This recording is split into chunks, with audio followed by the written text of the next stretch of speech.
Love ജിഹാദ് പരാമർശത്തിൽ BJP. നേതാവ് PC. ജോർജിനെതിരെ കേസെടുക്കില്ല. PC. ജോർജിന്റെ പ്രസംഗത്തിൽ കേസെടുക്കേണ്ടതായി ഒന്നുമില്ലെന്നാണ് പോലീസിന് ലഭിച്ച നിയമോപദേശം.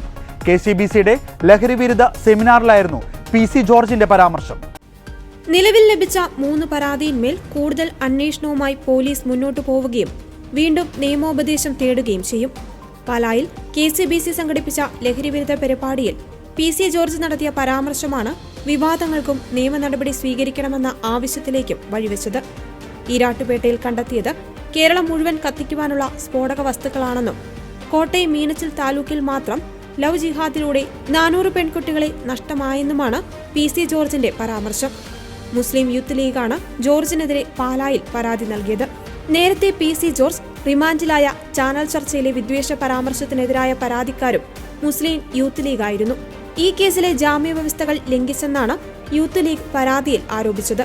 യൂത്ത് കോൺഗ്രസ് തൊടുപുഴ നിയോജക മണ്ഡലം പ്രസിഡന്റ് ബിലാൽ സമദാണ് പി.സി. ജോർജിനെതിരെ തൊടുപുഴ പോലീസിൽ പരാതി നൽകിയത്. ഇക്കഴിഞ്ഞ ജനുവരി 6-ന് ഒരു ചാനൽ ചർച്ചയിൽ പി.സി. ജോർജ് നടത്തിയ പരാമർശത്തിനെതിരെയാണ് ഈരാറ്റുപേട്ട പോലീസ് കേസെടുത്തത്. ഈ കേസിൽ റിമാൻഡിലാവുകയും പിന്നീട് ജാമ്യത്തിൽ ഇറങ്ങുകയുമായിരുന്നു. മതസ്പർദ്ധ വളർത്തൽ, കലാപാഹ്വാനം തുടങ്ങിയ വകുപ്പുകളാണ് അന്ന് ചുമത്തിയിരുന്നത്.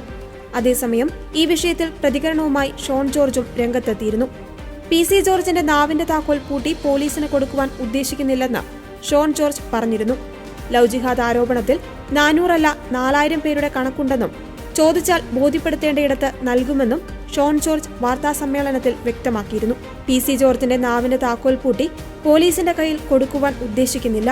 ഇവിടെ ഏതെങ്കിലും രീതിയിൽ സംഘടനകൾക്ക് എതിരെ പ്രതികരിച്ചാൽ ഉടനെ കേസെടുക്കുന്ന നിലപാട് പോലീസ് തുടർന്നാൽ നിയമപരമായും രാഷ്ട്രീയപരമായും നേരിടുമെന്നാണ് ഷോൺ ജോർജ് പറഞ്ഞത്.